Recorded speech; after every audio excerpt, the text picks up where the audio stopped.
और बिहार में पूर्व सीएम राबड़ी देवी के सरकारी बंगले 10 सर्कुलर रोड का विवाद थमने का नाम नहीं ले रहा।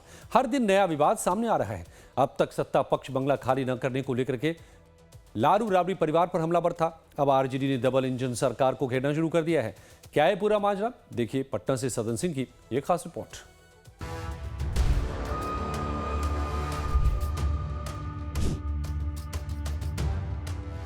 बिहार की राजनीति में एक बार फिर से सरकारी बंगलों का मुद्दा गर्मा गया है। आरजेडी का आरोप है कि एनडीए के कई दिग्गज नेता न तो एमएलए हैं और न ही एमएलसी और न ही नीतीश सरकार में मंत्री। बावजूद इसके पटना में सरकारी बंगलों में ठाठ से सो रहे हैं। हालांकि मांझी की पार्टी हम इससे इत्तेफाक नहीं रखती है। जो रसूखदार लोगों को आपने जो सेंट्रल पूल से भवन आवंटित किया है और जो यहाँ के सदस्य नहीं है उसके बावजूद भी उनके नाम से है, मैंने किस हैसियत से रखे हुए हैं। वो चाहे संजय झा जी हों, चाहे देवेश चंद्र ठाकुर हों, चाहे जीतन राम मांझी के संदर्भ में जो भवन आवंटित किया गया है, ये किस हैसियत से किया गया है। ये सरकार को बताना चाहिए कि हाँ, उनके आवंटित मकानों में भी कोई तहखाना है, क्या चीज़ छुपाना चाहते हैं। और उनको नहीं जानकारी है कि एक तो जीतन राम मांझी जी को बंगला नहीं मिला हुआ है और ना उनकी बहू को मिला हुआ है। वो बंगला 12 चट्टी की एमएलए ज्योति देवी के नाम से आवंटित है, जो कि सीनियर एमएलए हैं, लगातार तीसरी बार एमएलए हैं।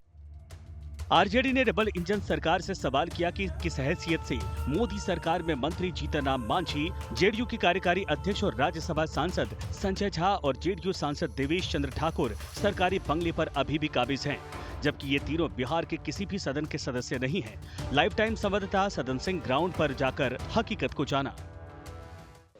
राबड़ी आवास के सियासी घमासान के बीच जो है कई जो एनडीए के जो नेता हैं उसके ऊपर आरजेडी ने सवाल खड़े किए हैं और भवन निर्माण प्रधान सचिव को पत्र लिखा है, जिनमें देवेश चंद्र ठाकुर जो कि सीतामढ़ी से सांसद है, उनका भी आवास पटना में है और किस हैसियत से उन्हें आवास आवंटित किया गया है, ये आरजेडी का सवाल है। और पत्र भी आरजेडी ने लिखा है। ये देवेश चंद्र ठाकुर का आवास है और इसी आवास में अभी देवेश चंद्र ठाकुर रह रहे हैं। हालांकि ये आवास उन्हें बिहार विधान परिषद में सभापति होने के नाते ये आवास उन्हें आवंटित किया गया था, लेकिन किन परिस्थितियों पर काबिज है ये आवास उन्हें आवंटित किया है भवन निर्माण ने, इसे लेकर उन्हें भवन निर्माण को पत्र लिखा है।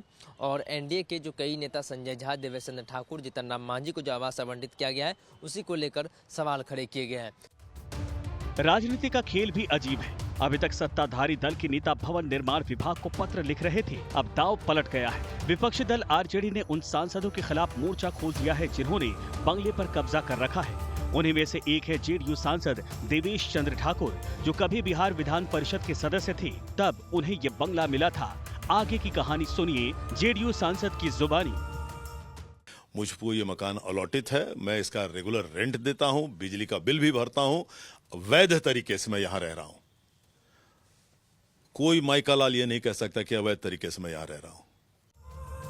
आरजेडी का आरोप है कि नीतीश सरकार एक तरफ बिहार की पहली महिला सीएम और विधान परिषद में नेता प्रतिपक्ष राबड़ी देवी पर 10 सर्कुलर रोड आवास खाली करने का दबाव बना रही है, दूसरी तरफ अपने लोगों को रेवड़ी की तरफ बंगला बांटा जा रहा है। दरअसल ये सीएम महिला रोजगार योजना से ध्यान भटकाने की कोशिश है। कि जो लोग लेटरबाजी कर रहे हैं कि आओ खेलो बंगला तो बंगला करे, मुद्दा ना बताइए कि 2 लाख कब दीजिएगा, जिसको सीट बनिए आपने दिया है।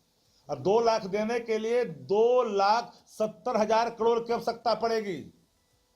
चर्चा का विषय है कि 160 पुलिसकर्मी जिसके घर की सुरक्षा के लिए है, रात में गमला लेके चला गया।